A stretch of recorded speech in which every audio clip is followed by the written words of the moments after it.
And we are back once again for another edition. A little bit more on time this episode, Rich. We sort of big gap between the last one, but we're back nice and early this time. So, yeah, hopefully we can get this more regular every couple of weeks. Although it hasn't been, it's probably the least eventful 2 week period we've had since doing this. Since doing this show. So we've got a few topics that we can touch upon. Hopefully it will still be nice and interesting. I think there's still some really good key things in here for anybody who enjoys the hobby. So let's kick off nice and get involved straight away. This month in the hobby so far, we're a couple of weeks in now. What's been happening at Collectible Corner? Mate, it's been busy. Month kicked off with London Card Show, which is obviously, one of the four big card shows of the year. Obviously London run four a year. That was without question my busiest card show to date since I started Collectible Corner. It was crazy. Brilliant show. I think it improves every single time. The little things that were wrong before get ironed out, and I think it was fantastic. So for myself, that way, it's been a very, very good start to the month. Then we had some nice products coming out. We've been doing some fun breaks, some of the weirder products like your fusions and stuff like that. Then we had some really nice products and things like the Sapphire SpongeBob. We've just had a really nice mix of stuff this month. It's been steady, it's been busy, and I think the card market's as active as I've seen it in a long time, as in the after sales market. And I think breaking and ripping and stuff like that is busy as well. Everyone's getting involved, which is, I think, a really, really positive thing. So yeah, it's been a busy 2 weeks in the world of Collectible Corner in a really positive sense, in my view, for everyone in the hobby. You missed the most important thing. Absolutely. I've dropped in. I've only scrolled past because I've been absolutely back-to-back manic at the moment. But there's a gumball machine on Collectible Corner, Rich. What's going on? What's going down with a gumball machine? We bought a gumball machine, but everyone's been asking for the gumball machine. That's an OG. That was the first stream we ever did. We had the gumball machine, and it was randomizing giveaway prizes and everything. And people wanted the gumball machine back, so we just had a bit of fun with it. We had a bit of a game where, dependent on the color of the ball that comes out, depends on whether we're getting slabs, packs, box break entries, stuff like that. It's just a good, fun way of mixing it up, adding a bit of fun to it, which can sometimes be the hobby that's taken a bit too seriously. It just brings a bit of a fun aspect to it in ripping packs. Yeah, that's what it's all about, mate. Entertainment and entertainment value. I think, there are some times when I'm actually not looking at buying anything. I'm not in whether it be a mindset, whether it be whatever it is, I'm not buying. I have no intention of buying. And I jump in on some streams like yourself, and sometimes I just want to sit and enjoy the ride. And anything that adds entertainment value to that is a wonderful thing. So I've always found your streams entertaining. I've always found them good places just to hang out. It's got a good community. You've always got really nice people. And I've seen that on your channel probably more than anywhere else, where you've got people who come in and are just rooting for other people, which is a really Yeah, nice thing. absolutely. It's amazing. You see it. Someone will buy a box, and that's it. The chat just fills with the shamrocks, the good luck, and everything like that. It's. I'll tell you what. It's one of the things I've always said. It feels like more than a hobby in what we do. We've got there's always people in chats vouching for it. We had someone message me not too long ago, literally just saying that I love that you're live because I can have a really stressful day at work. I can come home and I know I can just chill and unwind when you're on. And he was honest. He said, I won't even necessarily be watching, but you'll just be on. And you'll be that voice in the room. And I know at some point you're going to say something funny and take the piss out of someone. I know at some point someone's going to hit something good. We know we're going to have good football talk. We're going to talk about the world. It's just, yeah, it's just a place to, I don't know, vent or just chill, and just that's what we aim for. And the fact that people are messaging and saying that, the fact that you see it as that as well, means maybe we're doing something right on that aspect. And actually, mate, that's what the hobby should be about. I think too many times I see, just people or environments where somebody pops in, spends money, don't get what they're after, runs off with the ump, and that's not enjoyable for anybody. Like, I just never understand it. It's, but each their own. Everyone obviously enjoys this hobby in their own way, but I do feel it makes it, if you're getting entertainment value from when you're buying into something and you're getting a good community, environment, and you're making good friends along the way, I do think it helps. It does help. Them times when you go on a little bit of a bad run, or you're buying into a bit of a product that isn't a particularly good one or whatever, it's nice that you feel like you're getting something else out of it, not always just trying to profit from this hobby all the time. Which actually, I'm going to jump something else in here. And I'm just going to ask you this before I give my overview. Talking about different products and whether you're buying into a not so good one, there are some people who are going to be really loving this one, because I was seeing a lot of messies floating around. Noir, very active at the moment. Something that people seem to get their hands on more than I thought they would. The product seems to have been Yeah. spread around more than normal. Normally, it's the key people who seem to get the main products like these, and you don't see it. But it seems like there's been plenty of people with the product. What's your take on it so far? And have you got your hands on any? Tell you what, it's actually interesting. So I agree. I'm surprised by the amount of people that have had Noir as well. Usually, you're right. There seems to be the people that are in a certain lane. They'll be the ones that get these kind of products and nothing else. But just funny, I never went to even go and get any. I never entered a ballot. I never have looked to pick up any on the afters. I just didn't like the look of it from when the price started hitting a certain point, and I've started seeing, I was like, I'm not sure the value's there. And one of the things I've always said is I don't like selling a product if I don't think the value's there for someone. It's not for me to decide what people spend their money on. Do you know what I mean? People that say, well, within their rights. But there's some products that I just don't stock because I just think they're dreadful. And if I'm not a real fan of something, I simply won't stock it because it feels wrong for me to try and push and promote something I don't believe in. Now, some people have different views on that, which is fair enough. But for me, I just saw it as a product that I didn't think was worth it. Um, I've seen a lot of it ripped. I personally still maintain that view. I think I personally made the right call. I'm not a fan of Noir. I think the price point of what is it, about 4,000 a box at the moment? Mm.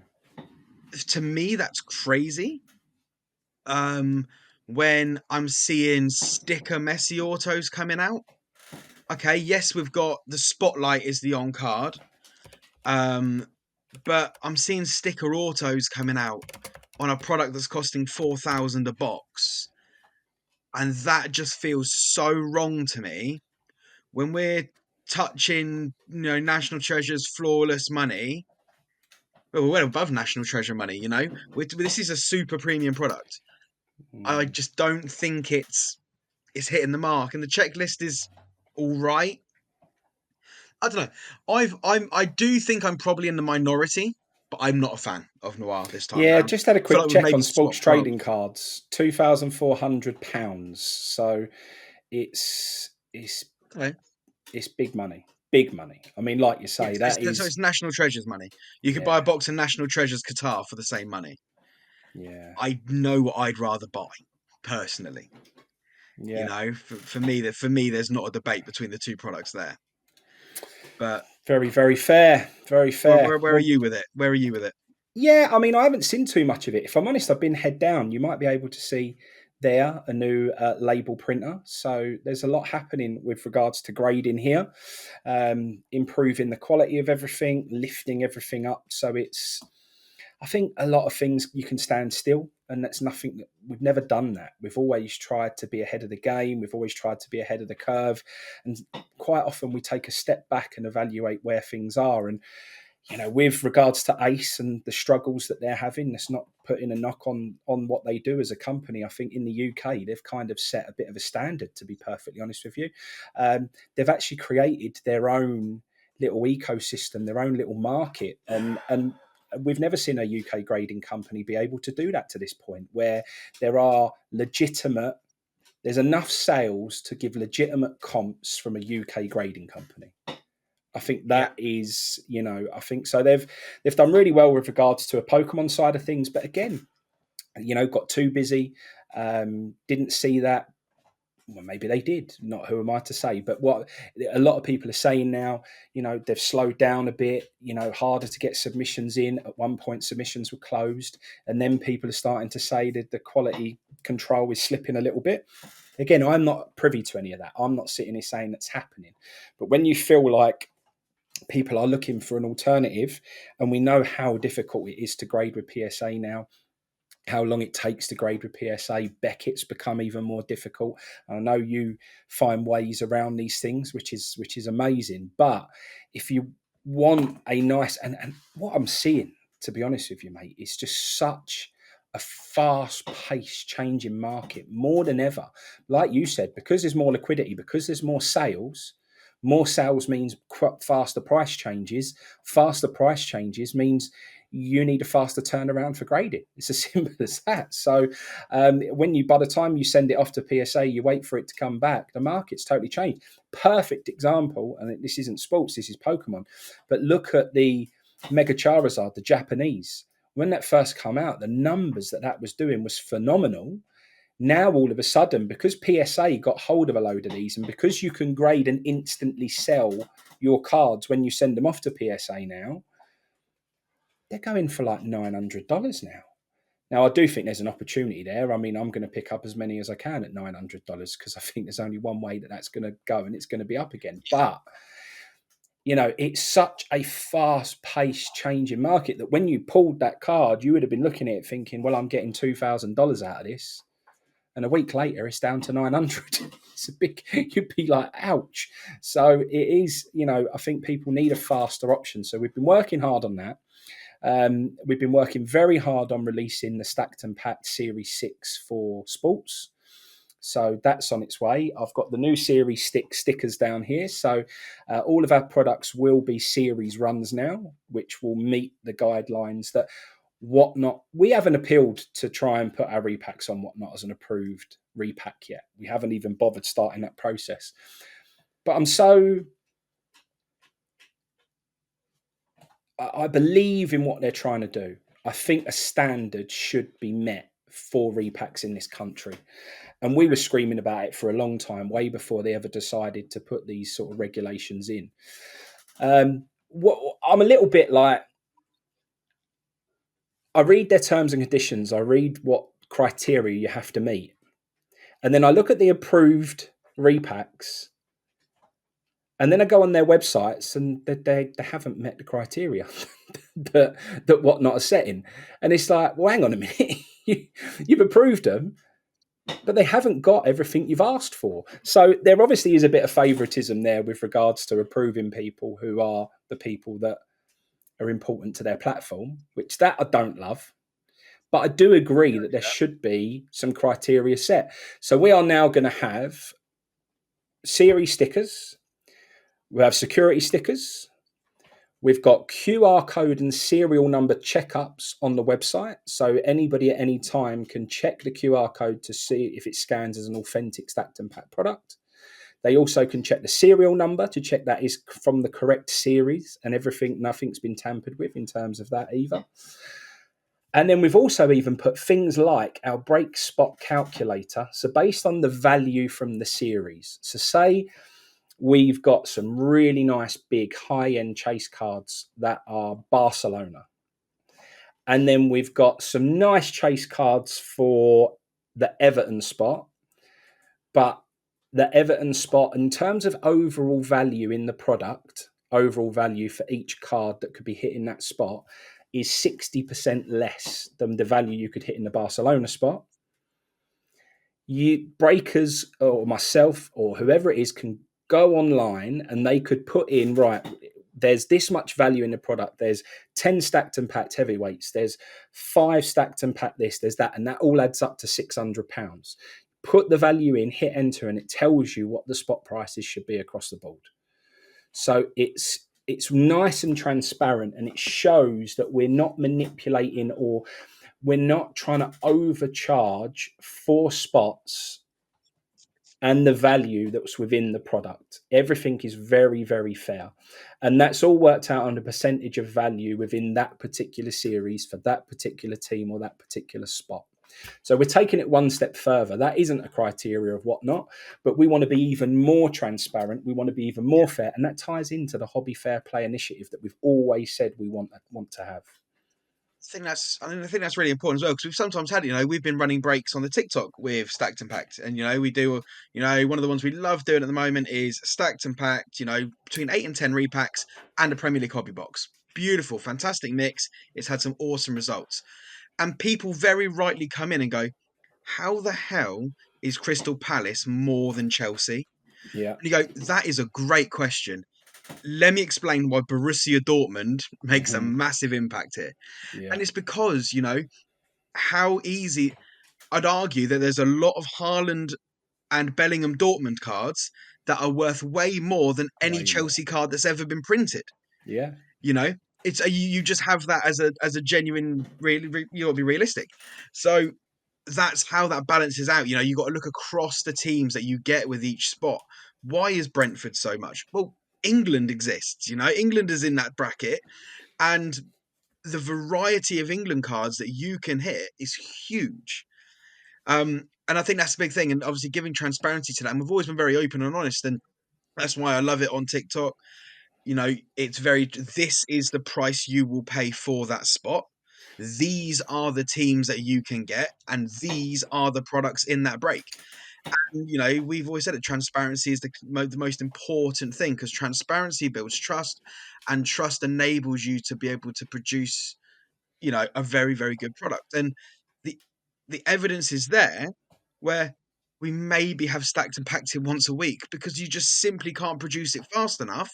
Yeah. The demand, supply is just impossible to a level of demand which we've been able to create. Yeah, no, I totally agree. But you've hit the nail on the head there as to why we want this calculator. Yes, there are some. We've said there are cards, Dortmund cards, so many more Dortmund cards that would be way more expensive than any Chelsea. But I can't just say that, because if there aren't any of those cards in there, then you shouldn't be charging more than the Chelsea spot. So the Of course. point of this calculator is we'll base it on the series run. If those really high end or rookie or whatever Bellinghams and Haalands are in there, the Dortmund spot, the Crystal Palace spot is going to be more than the Chelsea spot. But if they're not, and we've got a Drogba dynasty, or we've got some really super juicy Chelsea, and the overall value of Chelsea within that run is more than what the overall is for Crystal Palace, then the Chelsea spot will become more than the Crystal Palace spot. Simple as that. So this is how it should be. It should be based. It shouldn't just be based on, can I sell that spot for juicy money because on the idea that these cards could be in there. We've got to make Yeah. it so it is in there and the value is there, and that's what we're going to do. So we've been banging this drum. We've been banging this drum and saying that this should be done properly.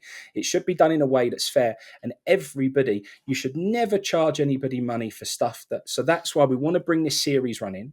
We want to make sure that we do it so in a total series that there's always. But this, we're talking here about the Breakers product. This is a Breakers product that we have Breakers product stamps on some of our boxes. This is what we're talking about. The standard products won't have this similar feature because they're for personals. They can be bought as singles. Breakers products will solely be used for breaks. So there is a slight difference there. So we've been working on that. The animations we've created for Pokemon, mate, are wild. They are so much fun. They look amazing. The hit animation is brilliant. The hit insert for the new product is brilliant. We're going to have a lot of fun with Pokemon. It's going to just look, we're now going to. You looked at the overall Stacked and Packed offering. Pokemon's in there, baseball's in there, NFL's in there, NBA's in there, soccer's in there at all different levels. We're covering Formula One's in there, wrestling's in there.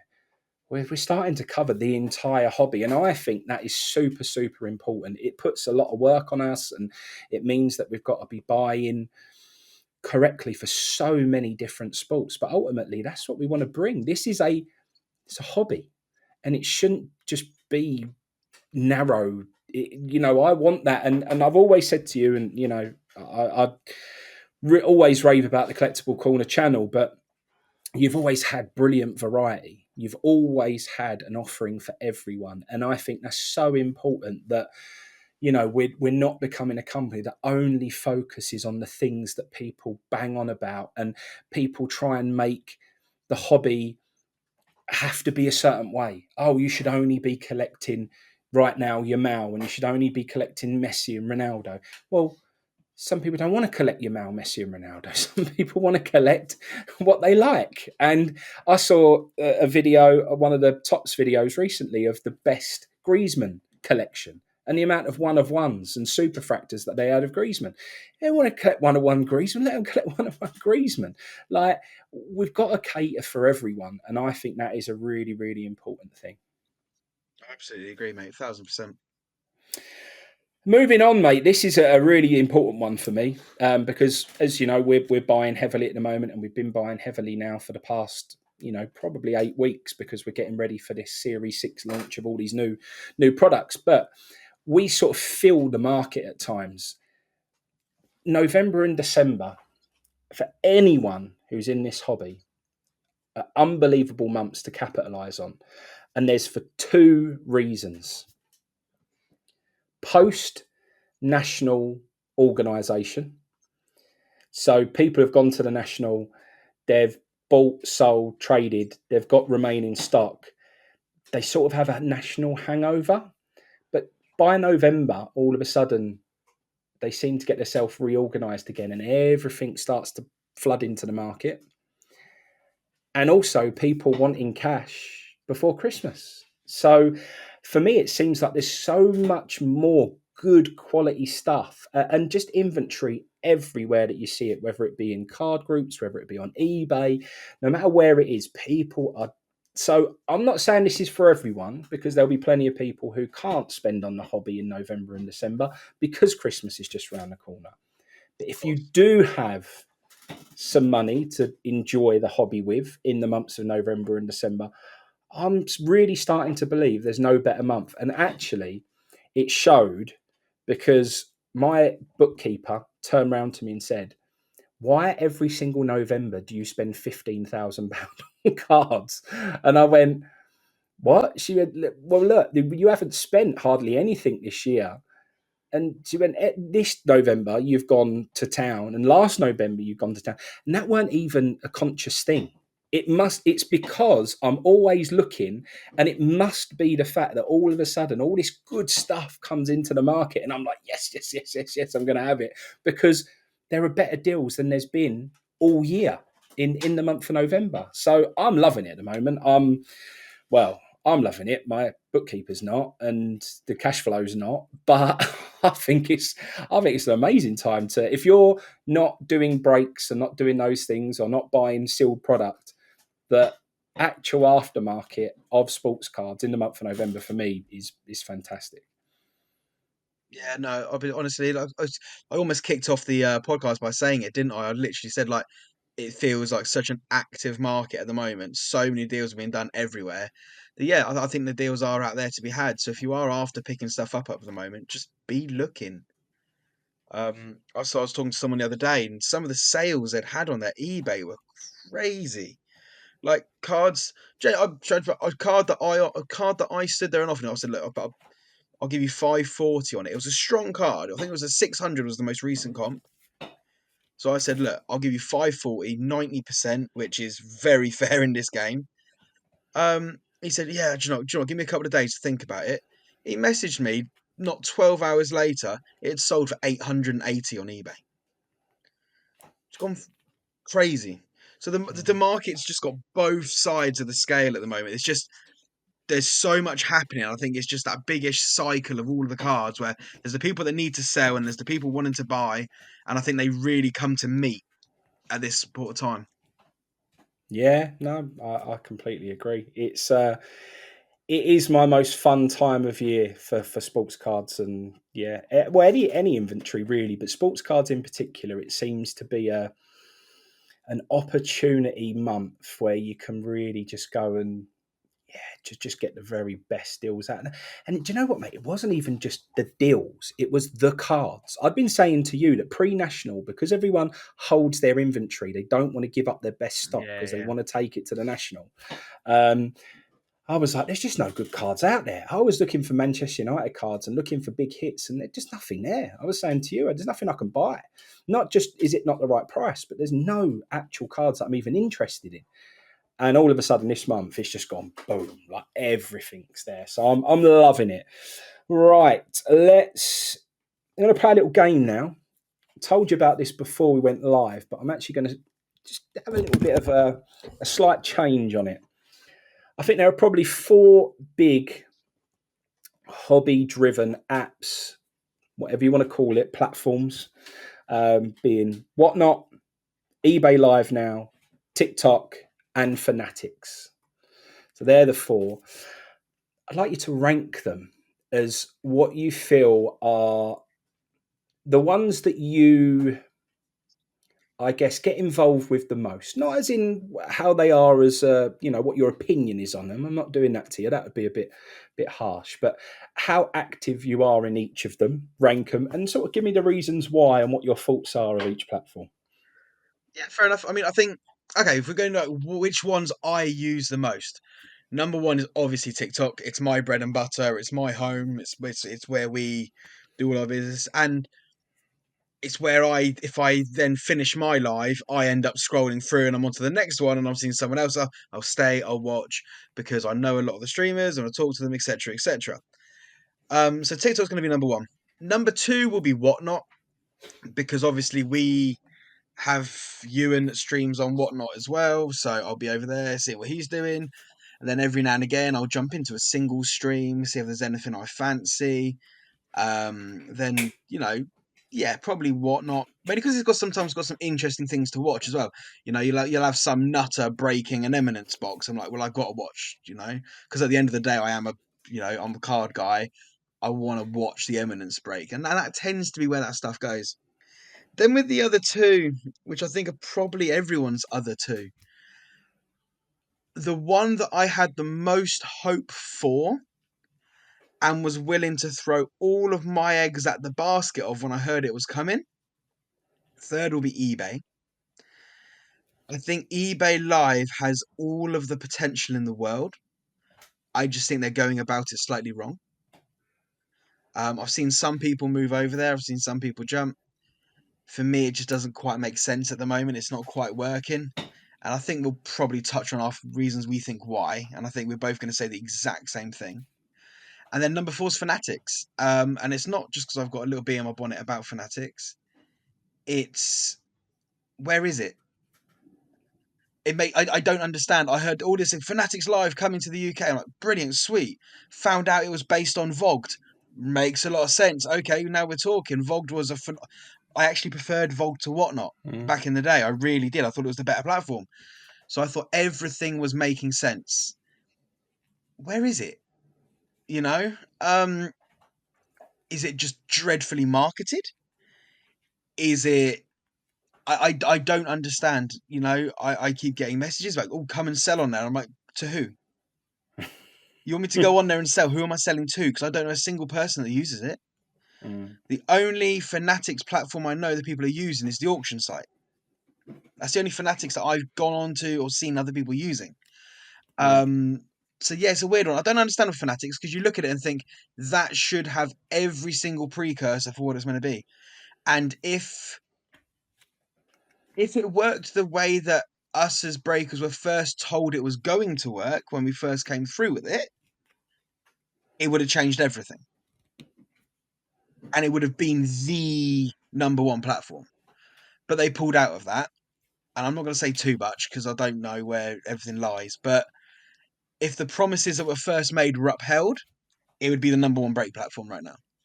Yeah. Right now, I just don't. I wouldn't know how to get on it. I wouldn't know where it is. I wouldn't because I just feel like it hasn't been. talked about. So I don't know, how are you ranking them, mate? I don't think I'd be too dissimilar to you. I would say that's probably where I am now. If I went historically, I would be saying that Whatnot was my number one. You knew that was Yeah, where I streamed the most. I was the most active. I kind of gave my heart and soul for Whatnot, to be honest. I really went all in. The room that I'm sitting in right now was built for Whatnot. I built it correct. based on the fact that I was going to really push Whatnot and be very active and stream every single day.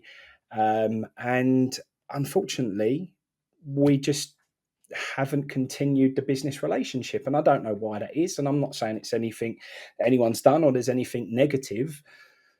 It just hasn't worked out for whatever reason. So I've ended up more watching your TikTok, jumping into TikTok lives and yeah, and I guess I'm more on TikTok than I am because that's a natural place I go and view content. And Yeah, this is the point, isn't it? You know, Whatnot was very good at pulling people in, new people to the hobby, and I felt it was a platform that meant you didn't have to market yourself very much because you could go live on Whatnot and there would be an active audience and people would naturally find you. You could do the promote button and people would jump into your stream, and that was great.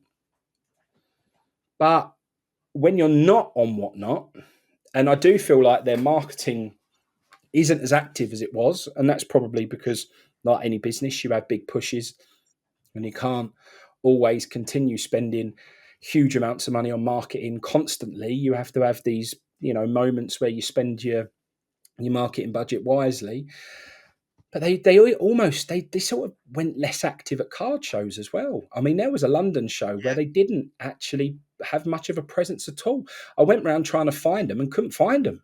So, but before that, they were like always the biggest, most, they had a big presence Biggest, there and brightest really stand at the stood show. out. Yeah, Yeah, it was. They had all the balloons and all that they used to have, and it was really dominant. And so when they're not pulling in new people into the hobby, that sort of positive, that the big advantage that you had by going on there is gone. And actually now I think TikTok's better at creating new eyes on the hobby and drawing in new people because you don't have to be you don't have to be marketed to and go and download Whatnot to get involved. You can stumble across people's streams organically. It just happens. So of course. yeah, I'm with you. That's how I am. You're right with eBay. I think we're both agreed that the problem with it is it's not prominent enough. I didn't even know it had gone live. Didn't even know it had gone live. And I was like, and I spoke to someone. I said, "Well, where'd you find this thing then?" And they said, "Oh, open up the app, go here, look up in the left-hand corner." And I was like, "How are you meant to see that?" I did see yesterday that it was a bit brighter, and they had sort of more of a one of them live red Yeah, like the sort red. of, Yeah, yeah, and that was a bit more okay. I can see it a bit more now. I think I'm only seeing it because I'm in tune with it. Because I know what it is and I'm looking because for you it, I'm now know to seeing it. look for it. Yeah. So I'm still a bit like, ugh. So yeah, it is. I don't know. I expected one of these to really nail, and I think we all sat there as sellers when Fanatics were going to announce they were coming to the UK. And I think everyone made the perfect blueprint for what the hobby wanted, needed, what sellers needed. I think everyone expressed, almost gave the, put it out there as to what needed to happen to make this platform or any other platform we wanted to take it on board the best place for people to be in the hobby. The hobby could have really driven forward. And actually, I think we've ended up in a very watered down place now where, I think there's just four different platforms. It's very spread, everything very thin. It certainly hasn't kicked on like I'd hoped or thought it was going to. I think everyone gave it all, anything that they could have needed to sort of the feedback at that time was so good. Everyone said like, we Yeah, need to do this, we need to do that. This is how it's got to be. That everyone gave. There you go. That would make the hobby boom in the UK. And no one listened. Everyone went and done whatever it is they wanted to do. So yeah, disappointing. But the good thing is that there are four platforms out there. They're probably reaching a much wider spectrum of people than they were before. Just needs one of them to grab it by the scruff of the neck and come and talk to all the people who actually hold up this hobby in the UK, and then drive it forward with us. I So who really, knows really, whether that will honestly, I happen? was so convinced that was going to be eBay. Yeah, maybe it will. So Maybe it will. maybe it And will. do you know what? Maybe you don't want to push it too hard at this stage because you know there's going to be bugs and you know there's going to be things. Maybe once it's settled down and they know the platform's doing everything they want it to do, maybe then they'll go on a real hard push and they'll everyone will jump on board and it will be everything we expected. So we shall see. Yeah. Last thing, and we're going to wrap this up. Nice early one for a change. 4 big releases coming, all on top of each other. Something that people used to knock Panini for. Now Fanatics are following suit. Um, I've always given them a bit of a squeeze because it isn't easy to get these products out. And the reason I've given them a squeeze, Rich, right, with delays and things like that, is when there's something, even something really small that isn't quite right, the people from the hobby give them a real big backlash because of it. And it's like, do you ever want them to get it right and not release it until it's right? I've actually seen it with Football Manager at the moment. Anyone who knows about Football Manager, they delayed, didn't release one of the products for a year because they said it wasn't good enough. They then get so much pressure to release it. They release a beta. The beta's then got loads of issues and everyone starts moaning. And it's like, hang on a minute. Like, you can't Yeah, yeah. have it all ways. Either let them get it right and release it when everything's perfect, or there's going to be some teething problems. It just is what it is. So I've always given them a bit of a squeeze, but it does mean it feels like the wrong time of the year for 4 big sets to come out. Guess your opinion on them and the situation, and if you're getting hold of any of it, and if we'll see any of it on Collectible Corner. Mate, it's an interesting time. You know, I've had a look at the release schedule, and the thing is, as well, is it's not even like it's just 4 sets. It's 4 of the big flagship sets. Well, 3 of them are, sorry, and then there's another one. And annoyingly, I've forgotten the name of the other one, but my understanding is another premium set, kind of like a reverency type of situation. Um, it may be royalty or something like that. It may be royalty. I can't remember, but there was another premium set coming. Then Merlin Chrome, then Inception, and then Museum. Now we're getting 4 of these sets, 3 of which are big flagship sets for Fanatics, all in the month of December. Timing. If there's been delays, I get it. Just push them back slightly because we always get a lull January to March. There is always a dry patch January to March. Just it doesn't make sense to me. I'm guessing. Well, it does, and I'm guessing their end of financial year is December, and they want to push them all out Yeah. in December because they want to get that money on their books. Yeah, that to be honestly, I think that's probably a great shout as to why this has happened because they're not cheap sets. You know, you think Inception and Museum, they're both going to be around 3 to 500 per box for 7 cards a box. That's a super premium product. You got people paying you're paying 40 quid a card with 1 guaranteed auto. That's a lot of money. Um, it's scary because I don't know how many people are going to be able to get into it. People are going to have to choose, well, which products do I want to open? It's the month of December. You know, read the room. People have spent a lot of money on Christmas. Do they then have 400 quid lying around to rip a box of cards? Probably not, you know? And then I don't know, it just feels strange to me. Obviously, I think you're right. I think it's a fiscal year thing. Because otherwise surely you'd go, right, here's Merlin. In January, here's Inception. In February, here's Museum. And you can do your other drops around it, like your gold, like your deco, like, you know, fine, bring out the paper sets around it. I'm sure we're going to get Premier League Chrome at some point, and then we'll get Premier League Sapphire. You know, it's inevitable. They're going to milk that to Kingdom Come. It's a set that's really grown on me, annoyingly. I was all ready to absolutely destroy it. It's actually grown on me quite a lot. But there's so many sets, but I just feel like when it comes to your flagships, you got to pace it, and Mm. it's I don't know. It's niggled me a little bit because I feel there's a lot of people that are going to want to get involved and just simply not be able to. And I don't Yeah. think that's fair, to be honest. No, it hurts everyone because it's harder to sell the break spots because people are saving their money. It's harder for the people reselling it. It's harder all round. Whether you're selling it as a whole box, whether you're selling it as a break, it hurts the consumer and the seller. They're not going to get as much for it. And you imagine like this sort of happens in June, July time when everyone typically has a bit more money around them and whatever. But again, you then have to think if they delay it, then it starts to clash with the World Cup next year. Do they want to do that? I understand it, I get it, but it isn't right. It isn't ideal. A little bit of pre-planning wouldn't have gone amiss.